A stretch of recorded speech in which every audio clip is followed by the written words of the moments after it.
Hello and welcome back. This is MC1 Gamer. I wanted to post something a little bit different. I was watching Long Island War Gamer's recent bat report, which was about 50% Lords and Heroes. Nick, man, you seem kind of down. I feel really bad that you're not really enjoying some of the new things that are happening with Warhammer, and I understand why. And I don't disagree with you and with some of the reasons why you feel this way. I just wanted to post my opinion because I've started up my channel, and you kind of helped me out when I was first doing it, among other people like Lord Tremendous and and from the Sustainable Center, and I just wanted to share my voice, just a little bit easier than just typing out a whole wall of text. But I just wanted to tell you, don't fret. I'm really glad you're back. I'm really glad you're putting up bat reps. You sound really down. I really don't think you should be. Look, you make some really good points. I've played myself, as I'm sure many people have, especially a lot of YouTubers. Although I haven't seen a whole lot of reports with going to the nth degree with 50% Lords and Heroes. But my feeling is that it's a good thing for the game if people don't abuse it, and that's what I think is what you demonstrated.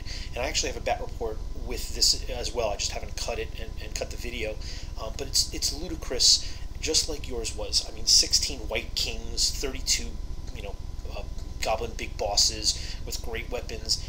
It's a logistical nightmare. It's hard to keep track of, and it's not as much fun. I agree with you. What I do think is important to know is that this method allows you to pretty much take what you want. So you can take that vampire lord on a zombie dragon. You could take that huge character on with a massive monster mount. You could take several different versions. And one example is with the vampire counts being my mainstay army, I very rarely can take a master necromancer with a vampire lord. And I don't even take the vampire lord typically with more than level 1. But yeah, you have to make sacrifices when you play the game, and when you make the lists, especially if you want to be competitive. And I do applaud you, by the way, for a lot of your videos, especially lately. Apparently, you're showing just more fun lists, and I find that enjoyable. So please keep that up. But I also like the idea of being able to take those characters and be able to fit those things that I'm just a little bit short points wise to be able to put into a list, whether it's a fun list or a competitive list. And I think that the 50% Lords and Heroes thing is a good thing for that. Where it's falling short is the abuse, and you demonstrated it, and I will be releasing a battle report as well to demonstrate. I'm sure a lot of people have been talking about it and play testing it. We're seeing it being utilized at certain tournaments and GTs. There's a local one that I'm going to be going to in a few weeks at Antas as well, and we're going to obviously see a lot of abuse there because they're allowing 50% Lords and Heroes. I think that what we're going to see, though, is just like with any other major change, and I've heard this from 40k players who have commented and who apparently play both systems, but have weighed in with some of the changes that were made with the most recent edition with the open allies and pick whatever you want type of thing that was brought down there. And I think that a lot of what we're seeing is that tournament organizers are going to be just let's see how this turns out. Let's see how far this goes, and then we're going to see comp. Because when people start abusing the array of points you have now for Lords and Heroes, I think that it is going to get out of control, as you demonstrated, as has been discussed since this thing was first introduced and made official, which was predicted, but a lot of people said, oh no, it's not going to happen. Well, guess what? The next thing that everybody's going to flip out over is the allies system, and where it was already instituted into 40k, all the rumors are pointing towards it being instituted into fantasy. I don't like that either. I'm sure you're going to hate it too. A lot of people are going to hate it. Some people are going to love it. Either way, what is going to happen is in the organized circuit, there's going to be a comp. And what's that comp? We don't know. It's going to be different, just like comp is now different all around the country. What I think is going to happen, one of two things. You're going to see much more commonly accepted the 50% rule is going to be 50% combination Lords and Heroes. Not just, I don't think nobody's going to allow in the long term or accept in the long term, especially on the competitive circuit, that you could take your minimum core and then everything else is characters. it's not fun. What I do think is that people are going to want to allow the flexibility, though, of being able to take that big character on a big mount. To be able to take, a more than the one big character, to take a couple of them. And I think that will be the norm going forward, at least in Ninth.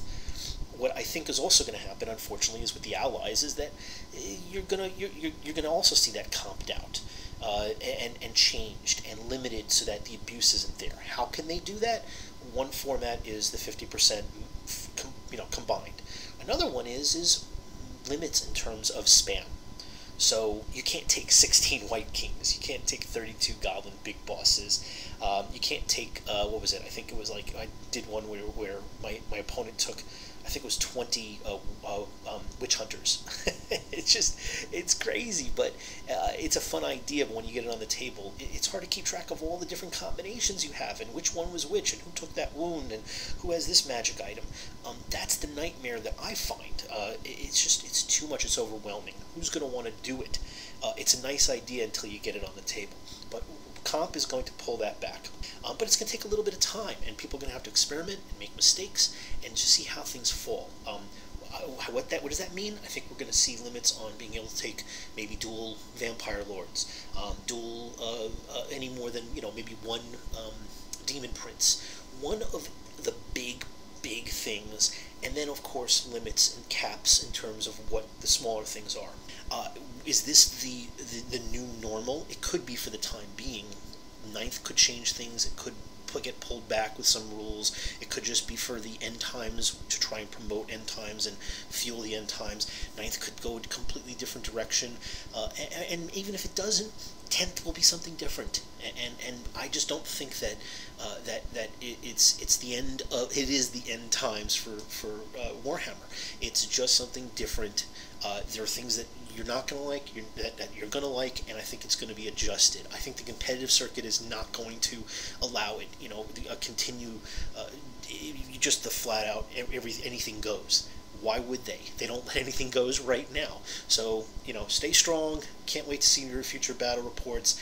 And to all my other, my subscribers, I hope that you weigh in. Tell us what you think, if you've had experience with the 50% rules.